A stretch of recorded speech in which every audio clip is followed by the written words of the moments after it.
चित्तौड़ दर्शन में आज समाचार में पुनः आप सभी का स्वागत है। नजर डालते हैं आज के समाचार की ओर। जन्माष्टमी के अवसर पर चित्तौड़गढ़ नगर एवं जिले भर में कई कार्यक्रम आयोजित किए गए। इस अवसर पर विभिन्न मंदिरों में भगवान श्री कृष्ण के जन्म से संबंधित कई तरह की झांकियां सजाई गई। कुछ स्थानों पर स्वचालित झांकियां भी सजाई गई। जिले के सांवलियाजी कस्बे में इस अवसर पर हजारों की संख्या में भक्तों का जन सैलाब उमड़ पड़ा। हालांकि गत वर्षों की तरह इस वर्ष गली मोहल्लों में यह झांकियां अपेक्षाकृत कम देखने को मिली, जिसका कारण शनिवार को बारिश होने की संभावना के कारण झांकियां सजाई नहीं गई। हालांकि बारिश नहीं हुई और मौसम साफ रहा। चित्तौड़गढ़ नगर एवं जिले भर में शनिवार को श्री कृष्ण जन्माष्टमी विभिन्न आयोजन के साथ मनाई गई।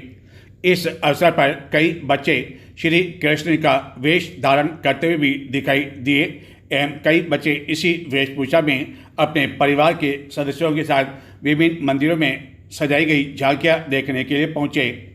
जिले के प्रसिद्ध सांवलियाजी मंदिर में इस अवसर पर विशाल केक काटा गया, जहां की हजारों की संख्या में भक्तजन जन्माष्टमी पर उमड़ पड़े।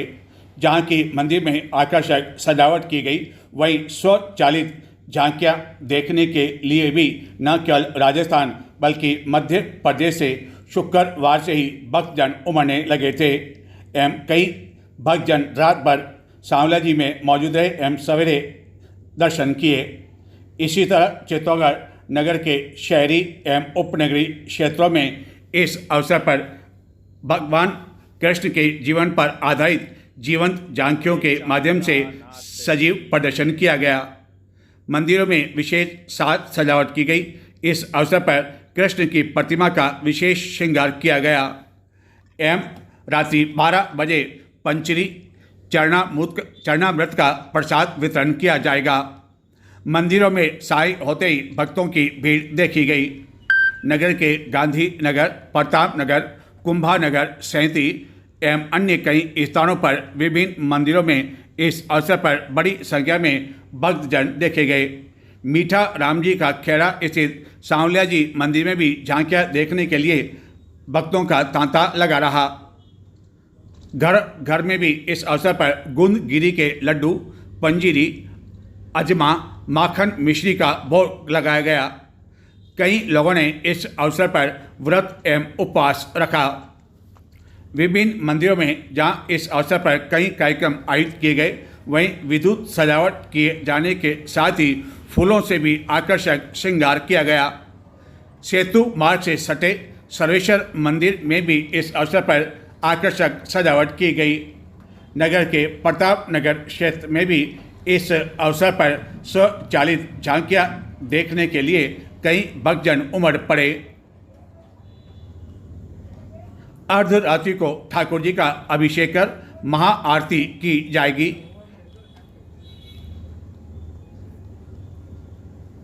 हालांकि नगर में शनिवार को भी बारिश होने की संभावना मौसम विभाग ने व्यक्त की थी, लेकिन बारिश नहीं होने से लोगों ने राहत की सांस ली एवं लोगों को इन झांकियों को देखने के लिए किसी तरह की कोई बाधा उत्पन्न नहीं हुई।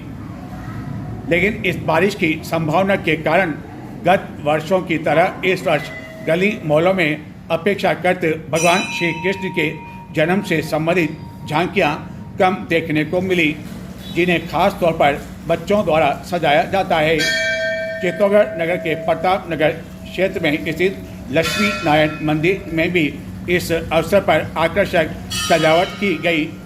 सभी मंदिरों के बाहर विशेष तौर पर पुलिसकर्मी सुरक्षा की दृष्टि से तैनात किए गए। चित्तौड़गढ़ नगर के वीरा नगर क्षेत्र में स्थित मंदिर में भी इस अवसर पर आकर्षक सजावट की गई, जहां की साय होते ही भक्तजन दर्शन करने के लिए पहुंचे।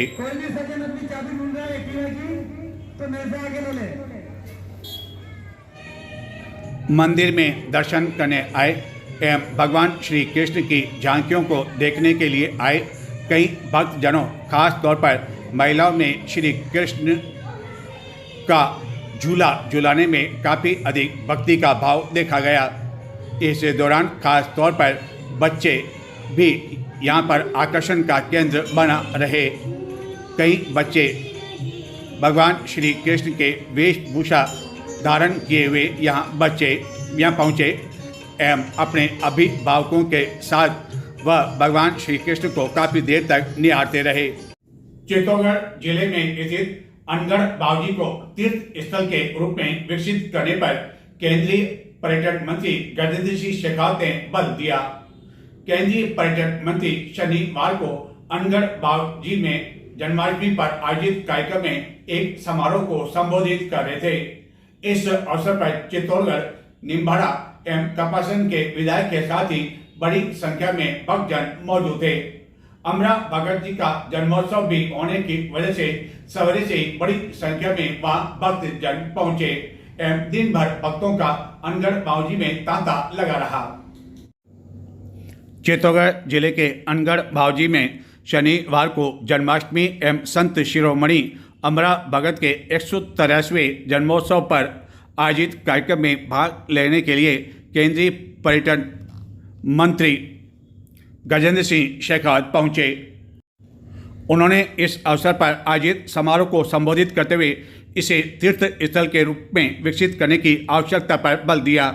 समारोह में मौजूद सहकारिता मंत्री गौतम दक्ष से इस धार्मिक स्थल के विकास की समग्र योजना बनाने एवं राज्य सरकार से प्रस्ताव तैयार कर केंद्र सरकार को भिजवाने के निर्देश देते हुए कहा कि अनगढ़ बावजी के यहाँ एक पैनोरमा भी बनाया जा रहा है, लेकिन गत सरकार द्वारा इसके लिए कम बजट दिया गया।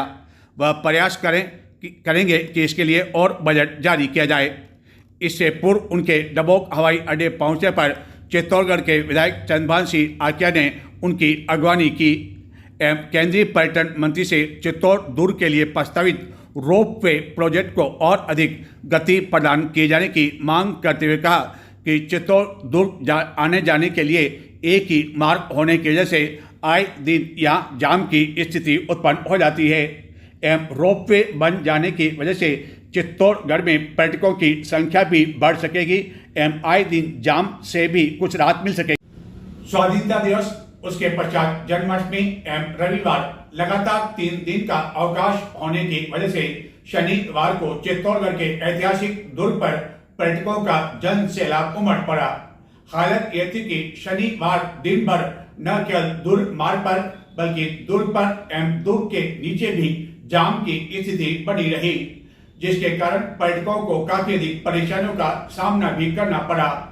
दुर्ग आने जाने के लिए एक ही मार्ग होने की वजह से जब कभी पर्यटकों का जन सैलाब उमड़ पड़ता है तो इसी तरह की परेशानियां सामने देखने को मिलती है। कई पर्यटक ऐसे थे जो कि इस जाम के कारण बेरंगी लौटने के लिए मजबूर हो गए। 15 अगस्त एवं उसके पश्चात शनिवार को जन्माष्टमी का पर्व एवं रविवार को अवकाश। लगातार 3 दिन का अवकाश होने की वजह से ऐतिहासिक चित्तौड़ दुर्ग पर न केवल आसपास के जिलों बल्कि कई राज्यों से हजारों की संख्या में पर्यटकों के दुर्ग भ्रमण के लिए पहुंचने की वजह से शनिवार को दिन भर जाम की स्थिति बनी रही। एक साथ इतने अधिक पर्यटक दुर्ग पर पहुंचे कि न केवल दुर्ग पर बल्कि दुर्ग मार्ग पर वाहनों की लंबी कतार लग जाने की वजह से रहकर कई घंटों तक जाम की स्थिति बनी रहने से विभिन्न स्थानों पर फंसे लोग जाम खुलने का इंतजार करते हुए देखे गए। रविवार को अमूमन चित्तौड़ दुर्ग पर हमेशा भीड़ रहती है।